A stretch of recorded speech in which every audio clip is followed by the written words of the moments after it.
menjelaskan terkait proses pengolahan dari jerami kacang tanah. Sebelumnya, izin memperkenalkan diri, nama saya Fasa Safitri dengan 3 digit NPM terakhir 045. Saya Safira Khairunisa dengan 3 digit NPM terakhir 310. Saya Muhammad Dialog Zaki dengan 3 digit NPM terakhir 046. Saya Dalsa Lasani dengan 3 digit NPM terakhir 355. Fatar Yakba dengan 3 digit NPM terakhir 003. Dan Iqbal dengan 3 digit NPM terakhir 0031. Pada kesempatan ini, saya akan menjelaskan tentang bahan pakan yang kami pilih sebagai bahan untuk pengumpulan video, yaitu berupa jerami kacang tanah dengan nama latin yaitu Arachis hypogaya L. Jerami kacang tanah sendiri merupakan kelas bahan pakan pertama sebagai sumber bahan pakan utama dengan kandungan serat kasar yang tinggi. Bahan pakan jerami kacang sendiri memiliki kandungan nutrisi berupa protein kasar sebesar 6-12%, serat kasar 25-30%, energi metabolisme yang dikategorikan rendah sebesar 1.500-1.800 kilokalori per kilogramnya, kalsium yang tergolong sedang berkisar 0,5-1%, fosfor sebesar 0,1-0,2%, dan kandungan airnya yang berkisar antara 10-15%. Di sini saya akan menjelaskan kandungan anti nutrien di dalam jerami kacang tanah. Yaitu yang pertama ada tanin. Nah, tanin ini dapat mengikat protein dan enzim pencernaannya sehingga dapat mengganggu efisiensi pencernaan di dalam tubuh ternak. Lalu yang kedua ada fitat.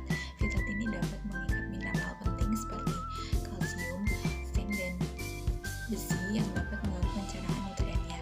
Lalu yang ketiga ada saponin. Nah, saponin ini dapat mengganggu pertumbuhan mikroba di dalam rumen. Lalu yang keempat ada oksalat. Lalu yang kelima ada inhibitor tripsin.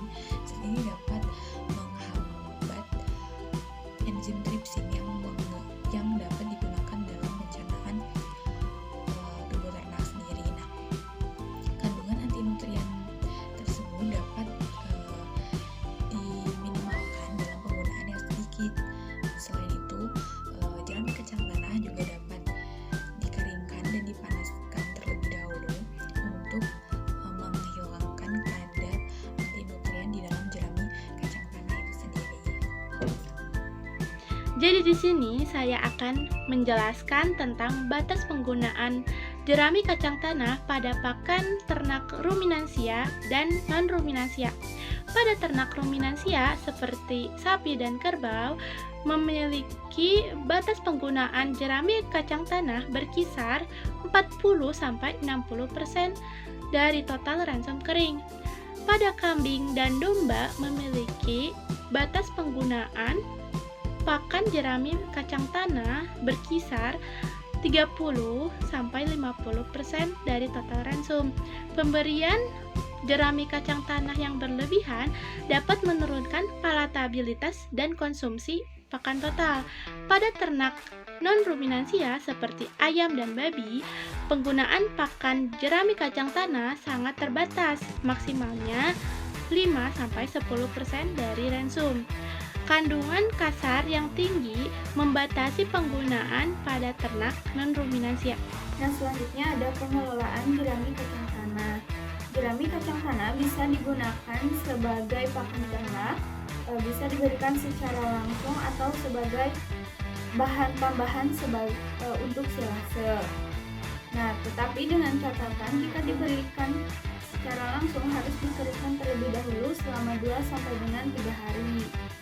Nah, selain itu, jerami kacang tanah juga bisa digunakan untuk pupuk organik dengan cara dipotong terlebih dahulu secara kecil-kecil, terus dicampurkan dengan kotoran ternak dan nantinya akan menjadi pupuk alami. Nah, ketika kita akan menganalisis kandungannya, jerami kacang tanah terlebih dahulu dikeringkan di bawah sinar matahari selama 1 minggu Setelah itu jerami kacang tanah dipotong kecil-kecil dan di oven di suhu 105 derajat. Kemudian jerami kacang tanah dicoper hingga halus atau bertekstur kecil-kecil. Setelah itu bahan pakan siap dianalisis. Selanjutnya itu pada harga jerami kacang tanah. Dikarenakan jerami kacang tanah itu bersifatnya limbah, jadi kadang petani hanya memberinya saja. Tetapi ada juga petani yang memberikan harganya seharga 500 sampai 800 perak. Tetapi pun sudah jadi silase, harga itu menjadi 1100 perak. Oke, mungkin itu penjelasan terkait pengolahan jerami kacang tanah. Dapat disimpulkan bahwa jerami kacang tanah masih berpotensi menjadi makan ternak dengan harga yang murah. Mungkin sekian dari kami. Wassalamualaikum warahmatullahi wabarakatuh.